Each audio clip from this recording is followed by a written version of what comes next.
Louvado seja o Senhor. É maravilhoso ver como o Espírito de Deus está se movendo. E parece que o tanque batismal está cheio a cada 2 semanas durante o ano.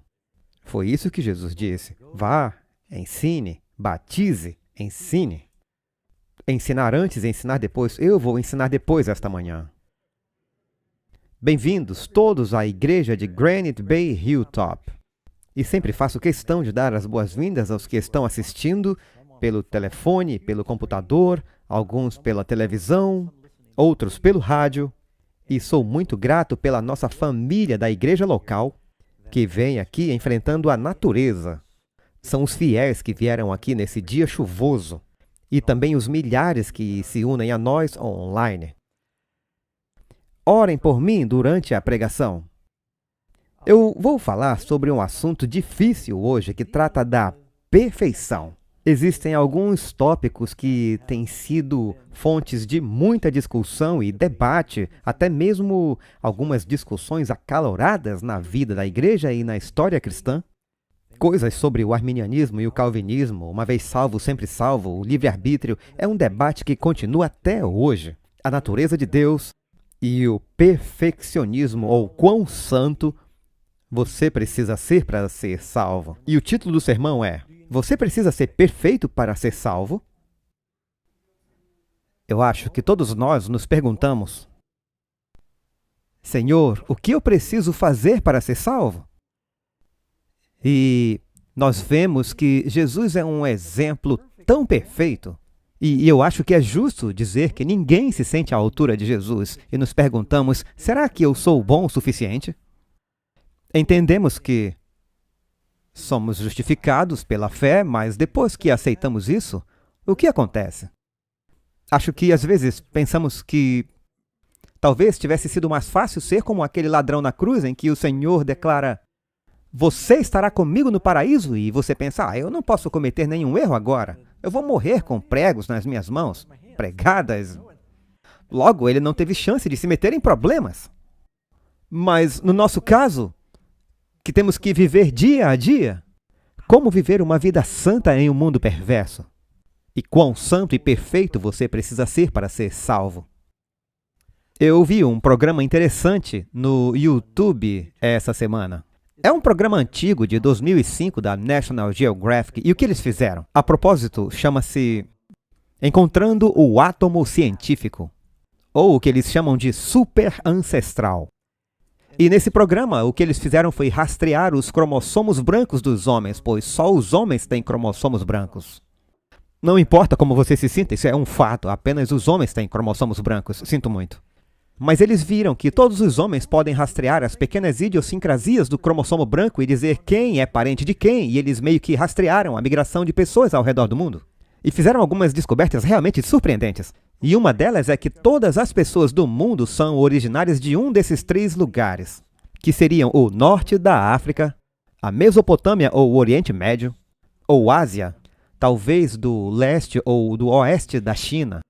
E, como você sabe, a Bíblia diz Oriente Médio. Outra coisa que descobriram é que esse ancestral antigo com o qual todos os homens estão relacionados é recente e não de milhões de anos. É surpreendente porque é isso que a Bíblia ensina.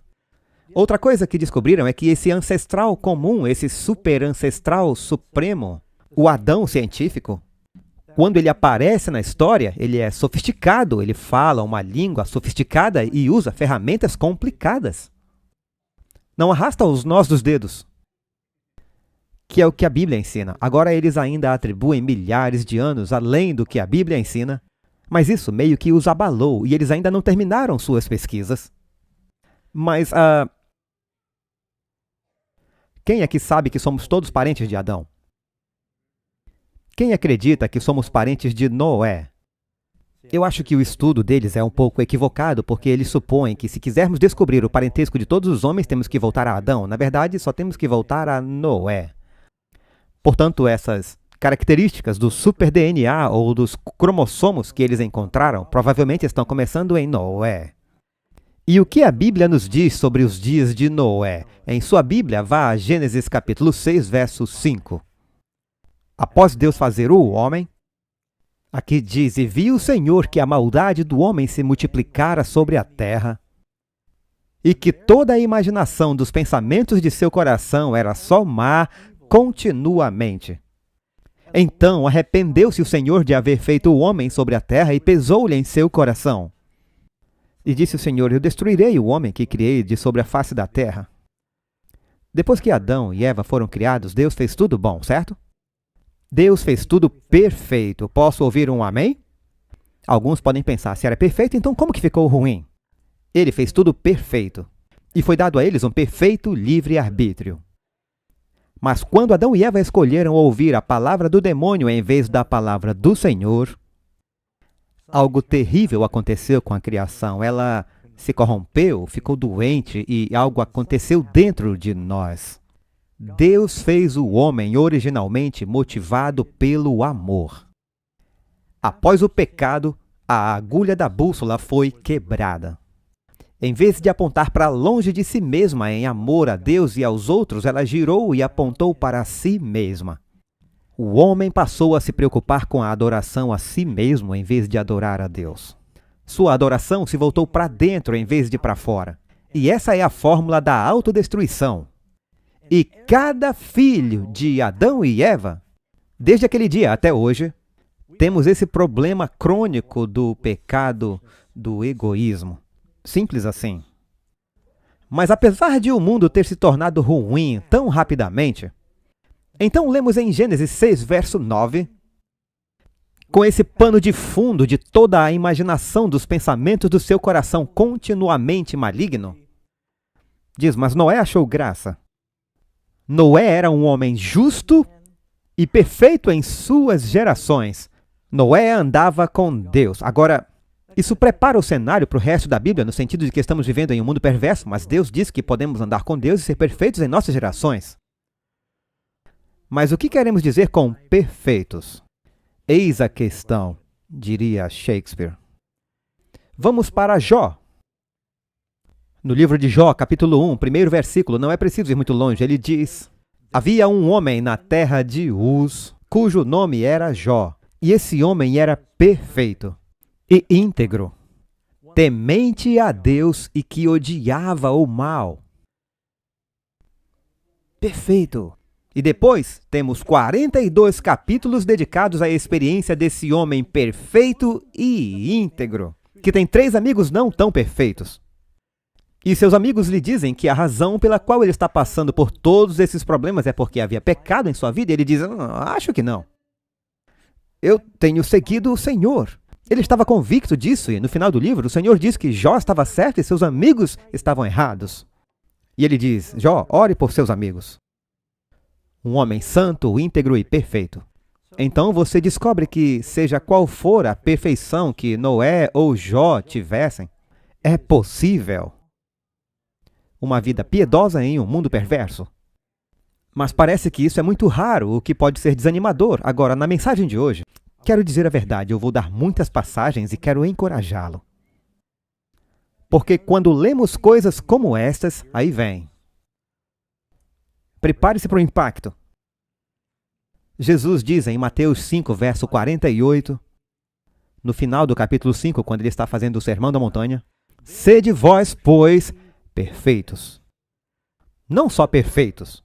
Não confunda, ele está dizendo você ser perfeito como seu Pai no céu é perfeito.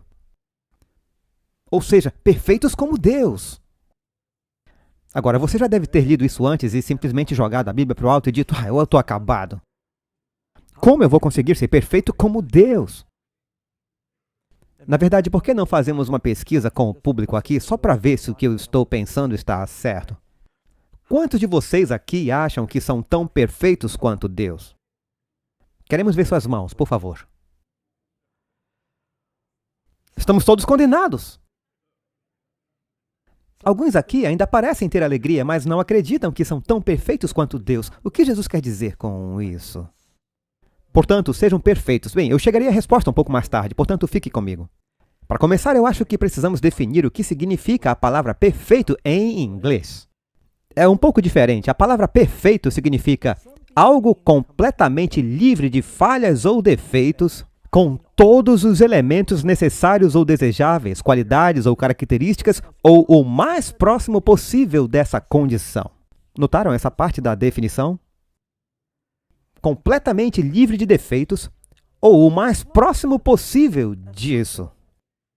Agora, em grego, a palavra para perfeito, é claro, em hebraico e grego, no Novo Testamento e no Antigo, é teleios, e significa inteiro, sem mácula, completo ou perfeito. Em hebraico é a palavra tom ou tamim, e significa ser inteiro, integridade, verdade, sem mácula, completo, perfeito, sincero ou sinceridade, sadio, sem mancha, imaculado, íntegro, completo. Essas são as palavras que a Bíblia usou para Noé e para Jó. Agora a Bíblia deixa isso claro. Vamos falar sobre o padrão de perfeição. Deus é perfeito. Será que existe um padrão melhor para medir? Quem poderia ser o mais perfeito? Podemos ler em Salmo 18:30, Deus é perfeito em seu caminho. Jó 37:16. Tens tu notícia do equilíbrio das grossas nuvens e das maravilhas daquele que é perfeito nos conhecimentos. Deus sabe tudo. Se não soubesse, seria incompleto ou imperfeito em seu conhecimento. Falando de Jesus, 1 Pedro 2:2, o qual não cometeu pecado, nem na sua boca se achou engano. Hebreus 5:9. E tendo sido aperfeiçoado, tornou-se o autor da salvação eterna para todos os que lhe obedecem. É aperfeiçoado. 2 Coríntios 5:21. Aquele Jesus que não conheceu o pecado, o fez pecado por nós, para que fôssemos feitos justiça de Deus nele. Cristo estava se oferecendo para trocar sua perfeição por nossa imperfeição. Mas ainda há muitas perguntas. Essa pode ser uma mensagem de duas partes. Eu verei até onde eu vou chegar e observarei a sua expressão e verei se ainda tenho vocês depois de alguns minutos. Uma pessoa pode se alimentar em excesso mesmo com a melhor comida.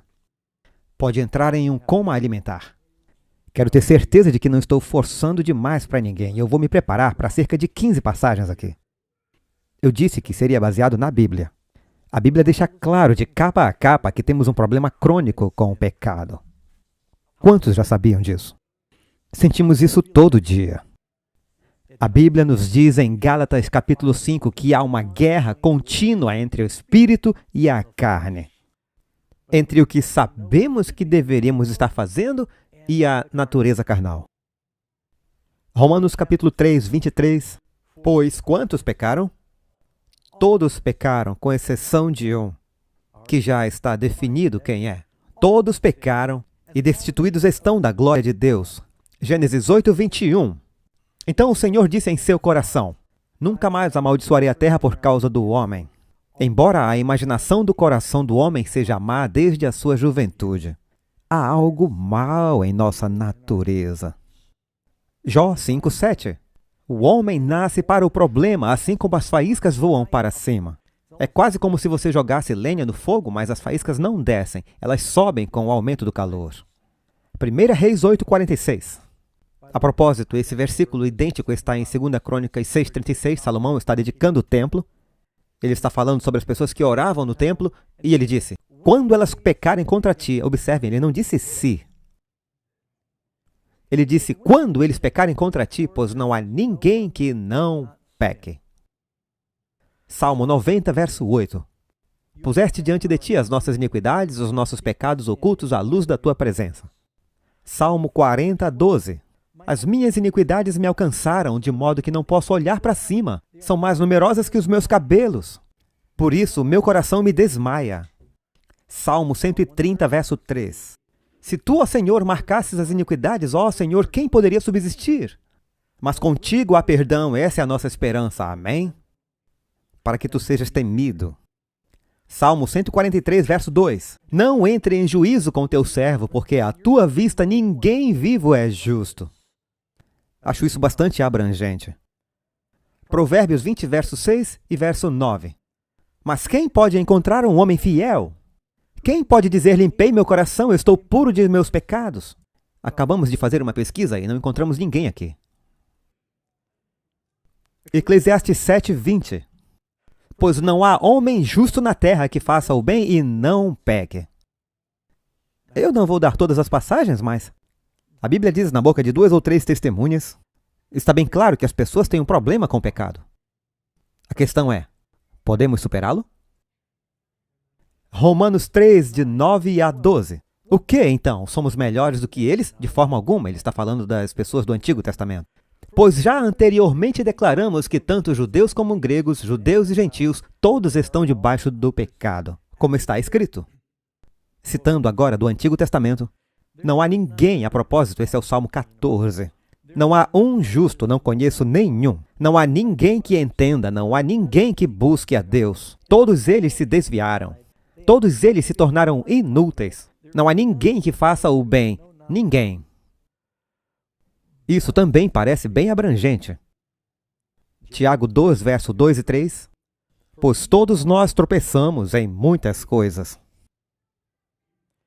E agora Gálatas 3, 22. Mas a Escritura confinou todos sob o pecado, para que a promessa pela fé em Jesus Cristo fosse dada àqueles que creem. Portanto, temos esse problema em nossa natureza e o vemos até mesmo entre as criancinhas. Assim que você diz a elas que aqui é o limite, elas olham para você e colocam o pé sobre ele. Você diz, o que quer que você faça, não enfie nada aqui. Elas olham para você, pegam a chave de fenda só para ver o que vai acontecer. É como a mãe que diz para o filho não ir nadar no rio depois da escola. E ela diz, por que você me desobedeceu? Eu fui tentado. E por que você levou sua roupa de banho para a escola? Eu sabia que seria tentado. Portanto, temos esse problema crônico em nossa natureza com o pecado. Mas Deus nos chama à santidade. Mas quão perfeitos temos que ser? Jesus disse para sermos perfeitos como o Pai que está no céu. Em primeiro lugar, eu acho que a maioria dos cristãos concorda que não importa quais sejam os seus pecados. Quando você vem a Jesus, Ele cobre você com o seu manto de justiça. Ele me abraça exatamente como eu estou, sem nenhuma alegação, exceto de que seu sangue foi derramado por mim. Não se baseia em nenhuma obra feita por mim. Somos justificados livremente por sua graça. Você pode dizer amém? Eu estava dizendo a Karen, você fez um bom trabalho aquela vez, mas há outras vezes em que você não se saiu tão bem. Eu pensei em usar um botãozinho eletrônico. Um botão para quando você pedir para alguém fazer alguma coisa e ele não quer fazer, ele diz, não posso fazer isso, não me incomode, eu estou ocupado. Eu pensei num botão do amém. E eu daria a 2 ou 3 pessoas na primeira fila, e quando eu olhasse para elas, elas estão dizendo, amém! Ou talvez eu possa simplesmente olhar para você. Ver o que acontece. Somos justificados, concordamos. Hebreus 10, 14. Porque por uma única oferta ele aperfeiçoou para sempre os que estão sendo santificados. Observe. Somos justificados, aqueles que estão sendo santificados. Agora, eu lembro de que quando comecei a frequentar a igreja, eu ouvia os pastores usarem essas palavras grandes que não usamos no dia a dia. Justificação, santificação e glorificação. E eu ficava imaginando o que isso significava. Então, só para constar, justificação significa que você vem ao Senhor pela fé. Você confessa seus pecados e se arrepende. Ele o abraça e o perdoa. Dá a você a dádiva da perfeição. Seu registro está limpo, como se você nunca tivesse pecado. Muito bem, isso resolve o problema do pecado passado. Agora, o que eu faço hoje, no resto do tempo e amanhã, quando eu for tentado? Agora entramos no processo de santificação. Aprender a ser um santo.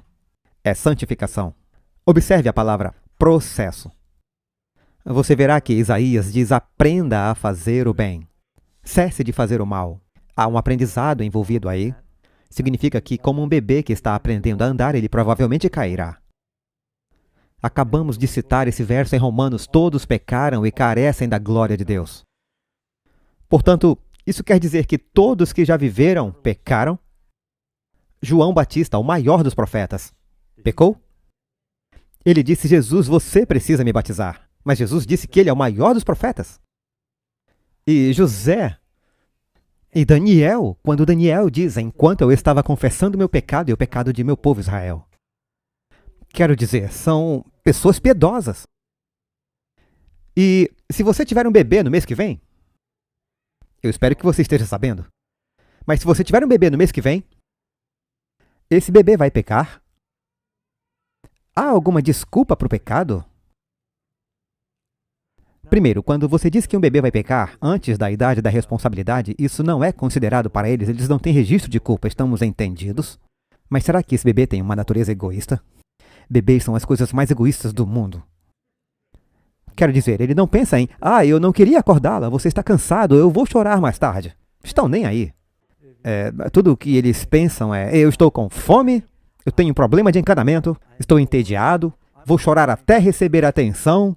De uma forma ou de outra, tudo que eles estão pensando é eu, certo?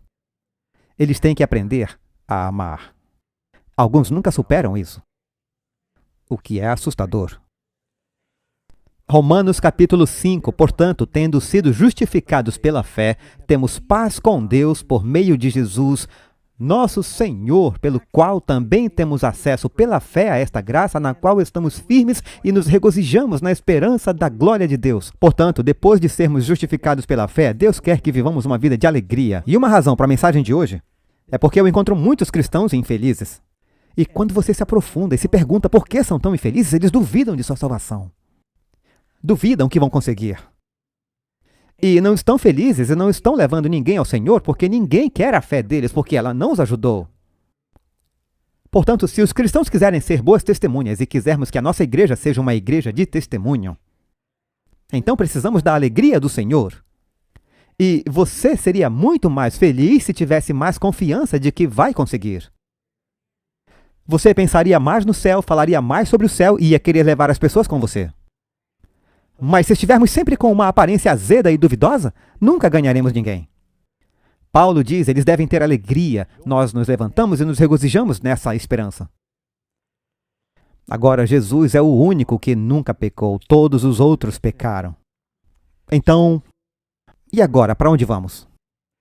A Bíblia nos diz claramente que Deus nos chamou para uma vida de santidade. Gênesis 17:1, Deus diz a Abraão, e esse é o verso 1 do capítulo 17. E quando Abraão tinha 99 anos de idade, o Senhor apareceu a Abraão e lhe disse, eu sou o Deus Todo-Poderoso, ande diante de mim e sê perfeito. Deuteronômio 18:13. Serás perfeito para com o Senhor teu Deus. Amigos, não discutam comigo, eu estou apenas lendo o que Jesus disse, o que Deus disse, certo? Salmo 37:37. Notai o homem perfeito e vede o homem íntegro, porque o fim desse homem é paz. Eu quero paz. O que é essa perfeição? 2 Pedro 3,14. Portanto, amados, aguardando estas coisas, procurai ser achados por eles em paz, sem máculas e irrepreensíveis. A paz novamente, mas diz sem mancha, perfeito, íntegro. Como chegaremos lá? Eu não acho que já cheguei lá, mas eu estou em boa companhia. Paulo diz, eu não me considero que o tenha alcançado, mas eu prossigo.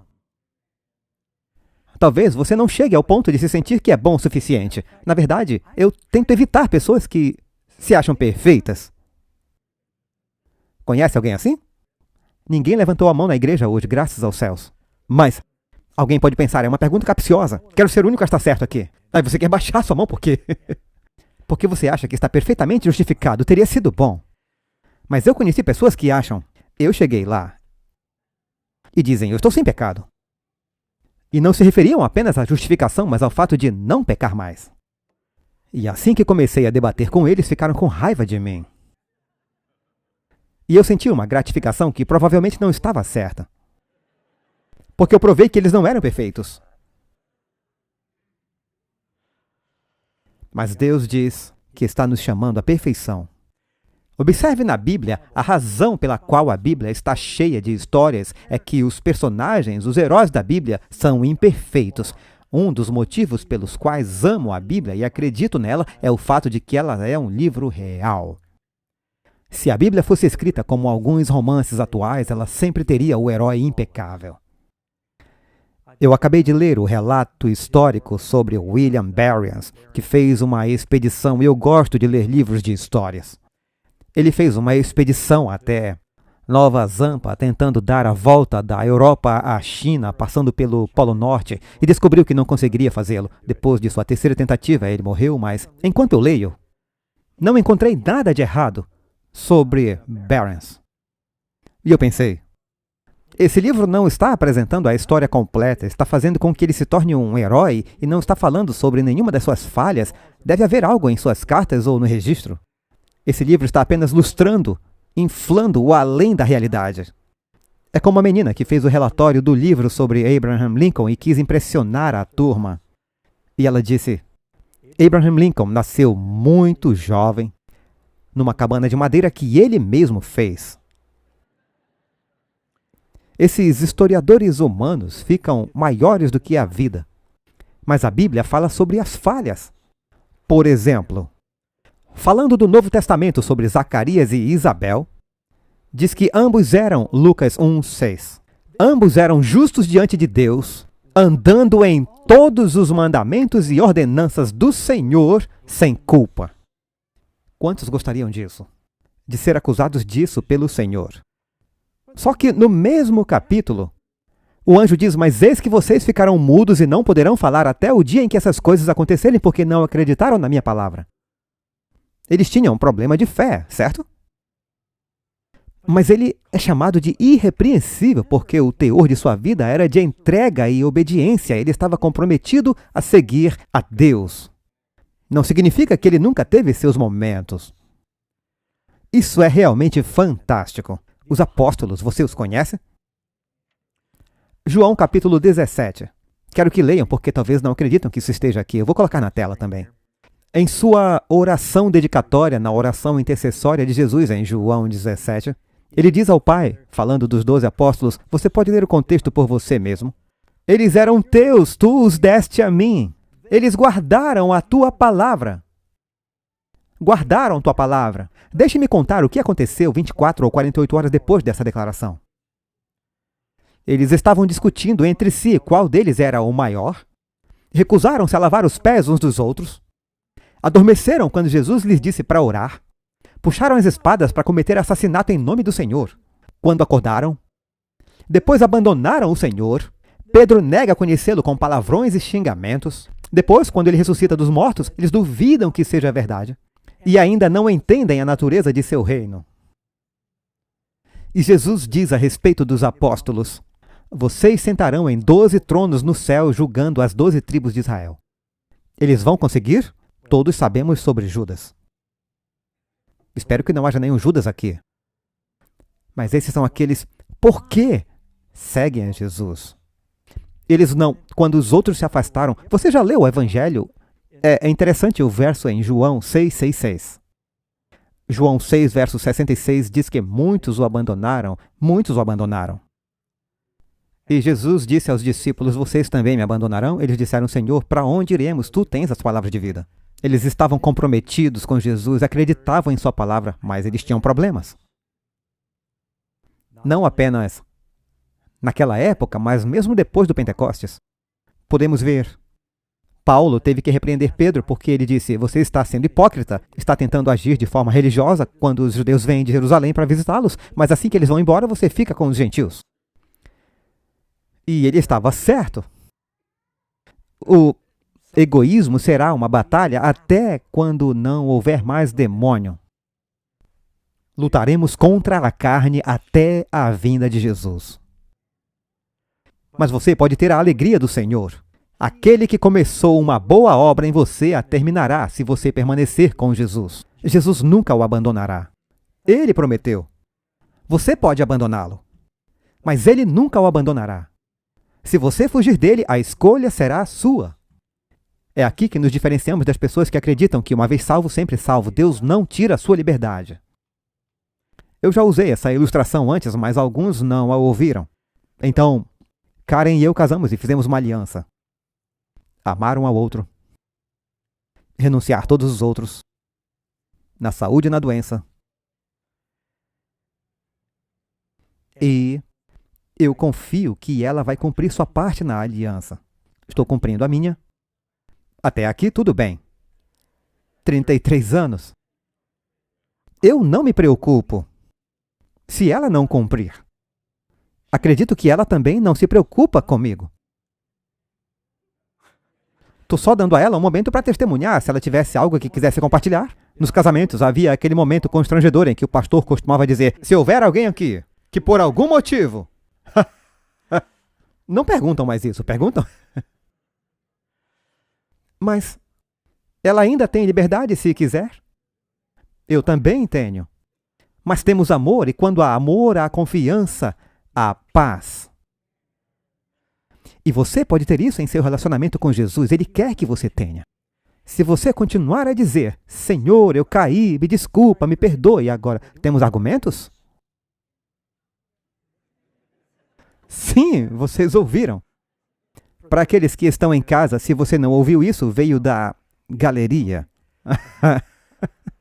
Sim, você sempre vai ter, mas há um compromisso de amor e um compromisso de que vocês vão terminar o que começaram, certo? Jesus disse, ele prometeu.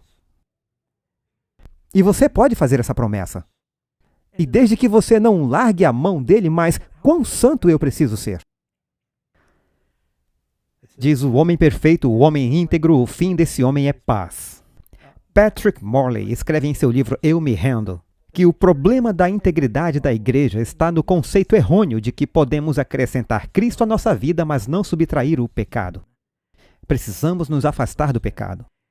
É uma mudança de crença sem uma mudança de comportamento. Deve haver uma mudança. É reavivamento sem reforma, sem arrependimento. As pessoas querem felicidade, mas não querem santidade.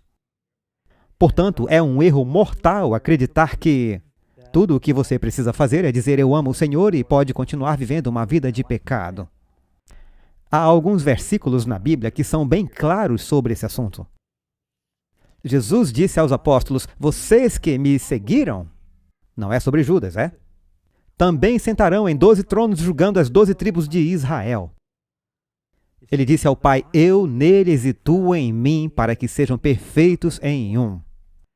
Quanto mais próximos do Senhor como cristãos, mais nos aproximamos uns dos outros.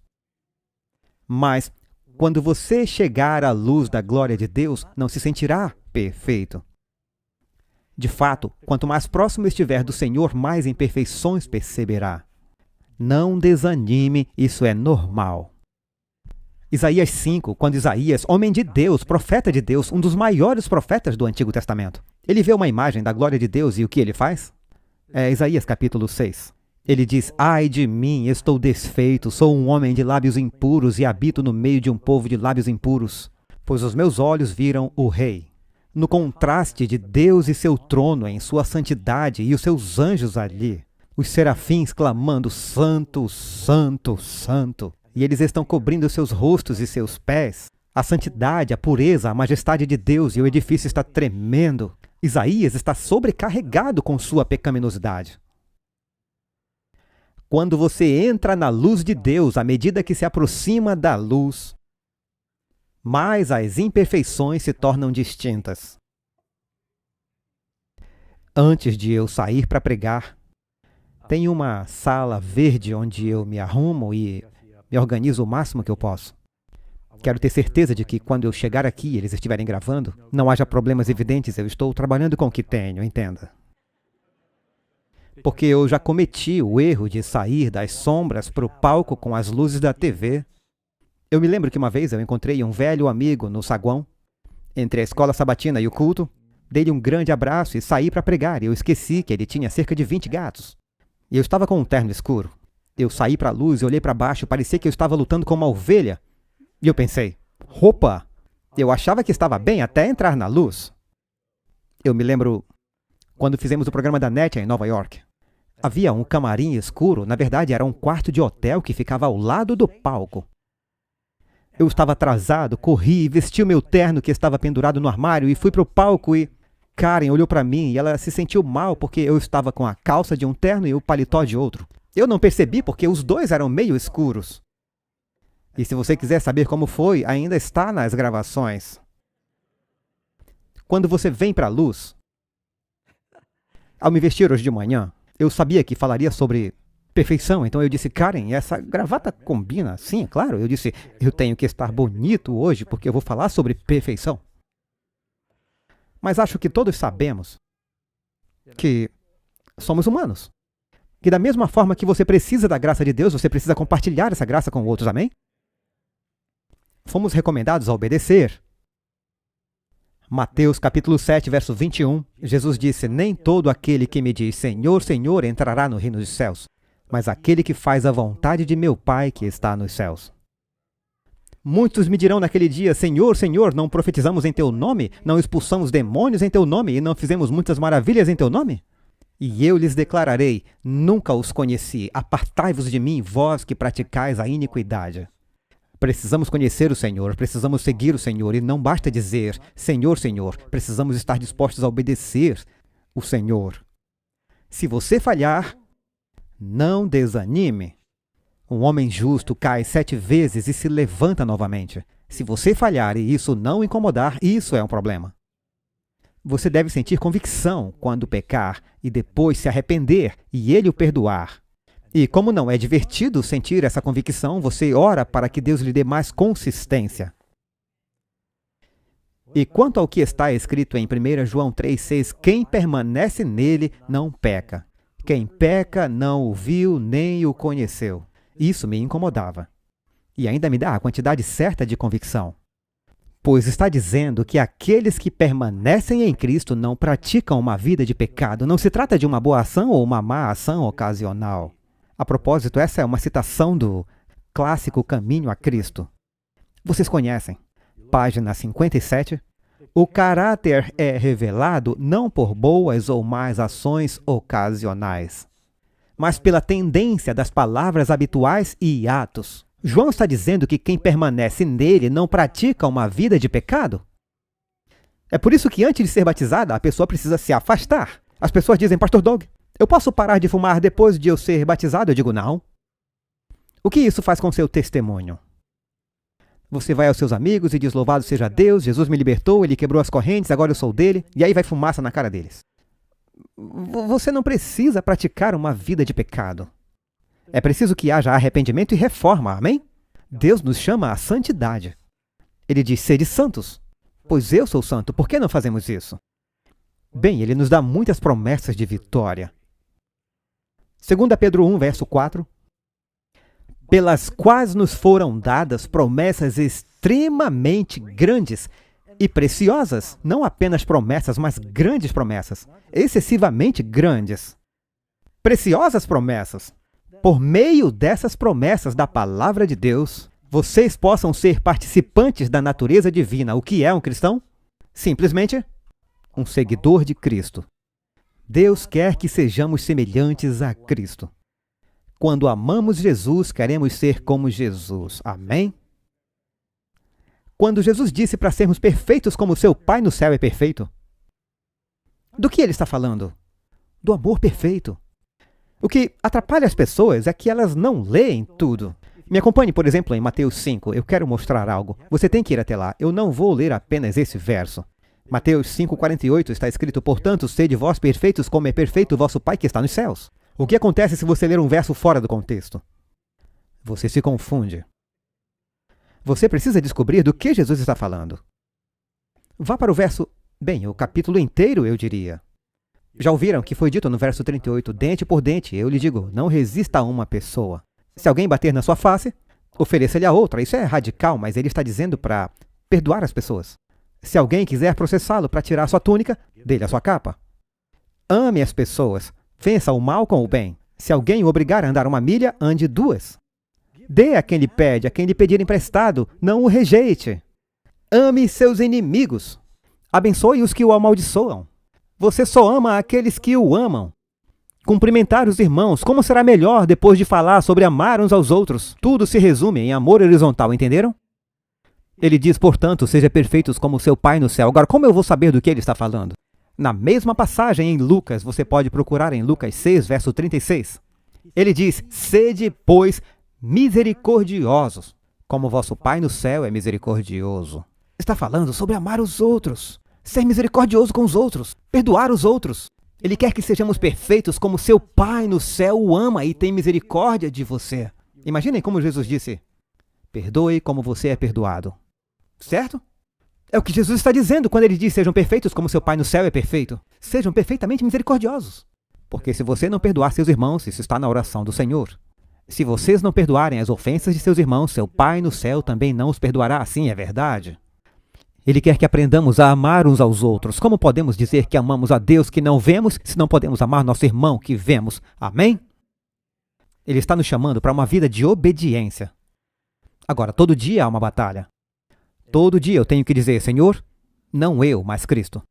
Eu tomo a minha cruz e nego a mim mesmo, e é justamente o egoísmo que me coloca em apuros, muitas vezes ao dia. Negar a mim mesmo. Não tenho problema nenhum para pensar em mim mesmo. Meu problema é amar os outros.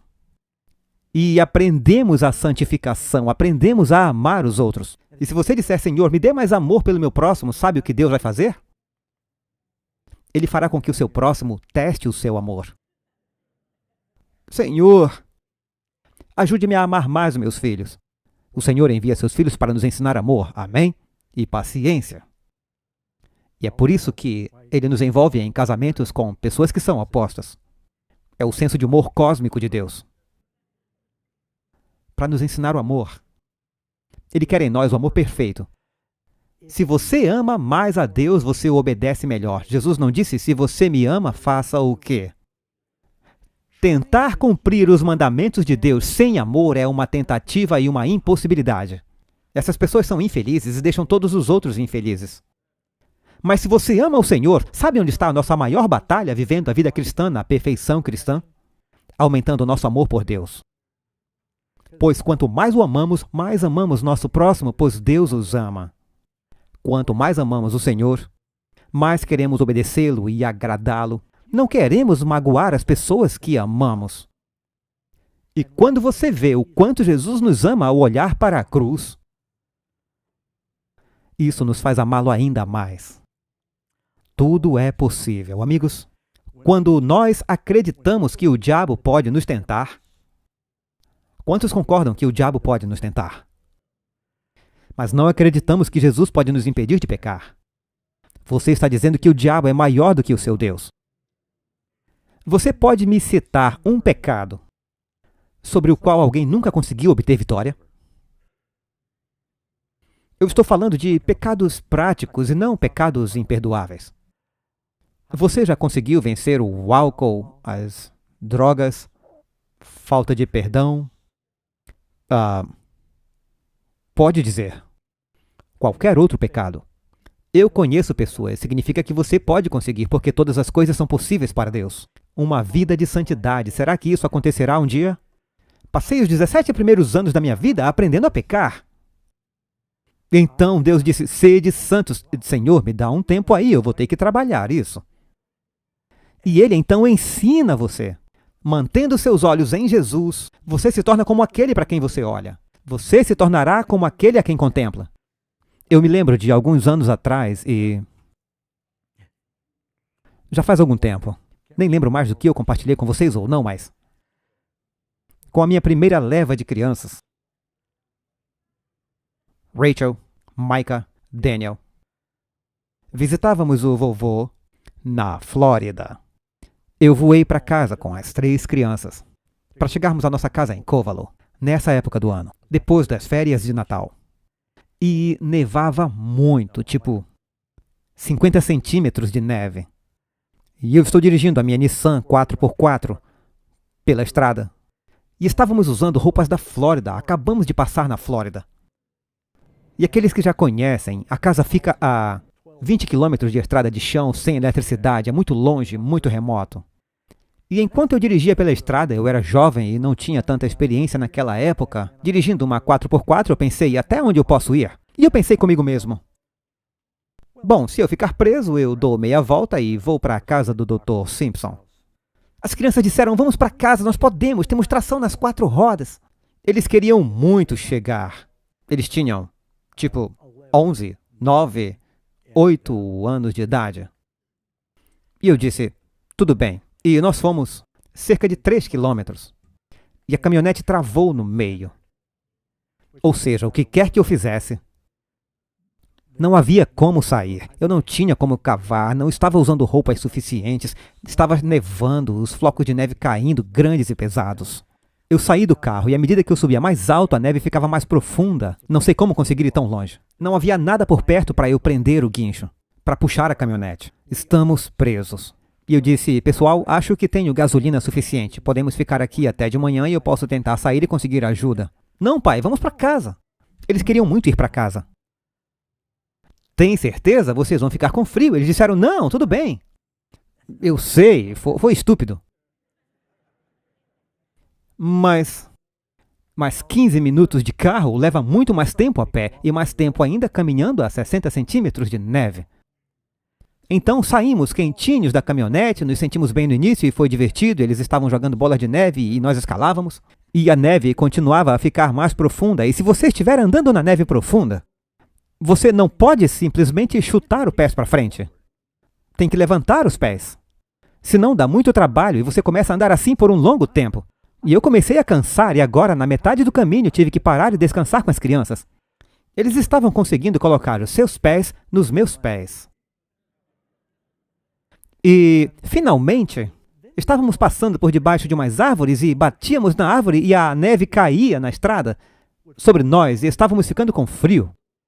E estávamos ensopados e cobertos de neve. As crianças estavam usando tênis. Quando os tênis ficavam molhados, toda vez que colocavam o pé no chão, às vezes a neve tinha a consistência de... muito legal, sabe? Uma bola de neve continua rolando e fica maior. Eles pegam a neve com o pé como se fosse uma bola e ela continua crescendo. Eles colocam no chão, pegam mais neve e então tem dificuldade para levantar os pés. E eles começam então a ficar cansados. E agora são 2 da manhã, nós dirigimos de São Francisco, voamos o dia todo e todos estávamos exaustos. E o Daniel sentou e disse, eu não posso mais ir. Eu disse, você não pode ficar aqui. Eu pensei, eu não consigo mais, mas eu não posso deixá-los aqui. E a situação ficou tão ruim, amigos, eu não estou brincando, começamos a temer por nossas vidas. Estávamos mais perto de casa do que voltar ao caminhão e eu pensei, nossa melhor chance é tentar chegar a casa. E eu estava tão cansado que... E eu não queria que meus filhos morressem, mas eu tinha que continuar. Eu literalmente me levantava e caía na neve, me pressionando. Levantava, dava 2 passos e caía na neve. E as crianças atrás de mim como ursinhos seguindo a mãe. Foi maravilhoso vê-los encorajando uns aos outros, porque eles percebem o desespero. Finalmente, quando eu sabia que estava perto da casa. Eu estava com muito frio, não sentia meus dedos, meus pés, me senti como se tivesse matado meus filhos. Comecei a gritar pelos cachorros. Eu queria que os cães viessem. Eles fariam uma trilha na neve. Tornaria tudo mais fácil. E eu não revivia isso há muito tempo. Eu comecei a gritar, mas a neve abafa o som. Então eu gritava pelos cães, gritava e pensava, a neve abafava o som. Eles não virão, mas finalmente eles me ouviram. E eles vieram pulando e saltando e pulando pela neve e ficaram felizes em nos ver. E esse pouquinho fez a diferença. E começamos a descer a ladeira e nesse ponto conseguimos chegar em casa e entramos e foi muito legal. Mas como conseguiram? Seguindo os meus passos. Sabe, Jesus veio a esse mundo para nos deixar um caminho.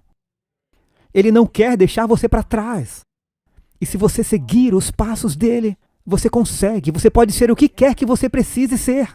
Eu só sei que há uma arena inteira cheia de pessoas que estarão lá e que conseguiram. Significa que você também pode. O sacrifício dele foi adequado o suficiente para você conseguir. Você pode ser o que quer que você chame de perfeição, você pode ser isso. Tudo é possível com Deus. Você só precisa colocar os seus pés nos passos que ele deu, no caminho manchado de sangue que Jesus fez por você. Quantos querem ser como o seu Senhor?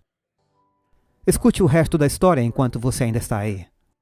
Então chegamos a casa. E a primeira coisa que fizemos foi acender uma fogueira. Depois eu busquei o secador de cabelo elétrico. Temos eletricidade à luz solar. E ligá-lo para descongelar os sapatos das crianças e tirá-los dos pés. E naquela noite nós dormimos todos juntos no chão, em frente à lareira. E nunca foi tão bom estar em casa com as pessoas que você ama. Quantos de vocês querem estar nesse lar, amigos? Se vocês amam o Senhor e estão comprometidos a obedecê-lo e segui-lo, Ele os levará até lá. Pai Celestial, eu oro para que todos os ouvintes acreditem nas promessas de Sua palavra. Entendemos, Senhor, que temos um problema crônico com o pecado e o egoísmo. Mas cremos que Jesus, por meio do Espírito, tem o antídoto para que sejamos novas criaturas. Nos ajude a ter essa experiência. Abençoe cada pessoa para que possamos ter essa paz e essa alegria, crendo que o Senhor terminará o que começou em nossas vidas, pois é por isso que o Teu Filho veio. E é em nome dele que oramos. Amém.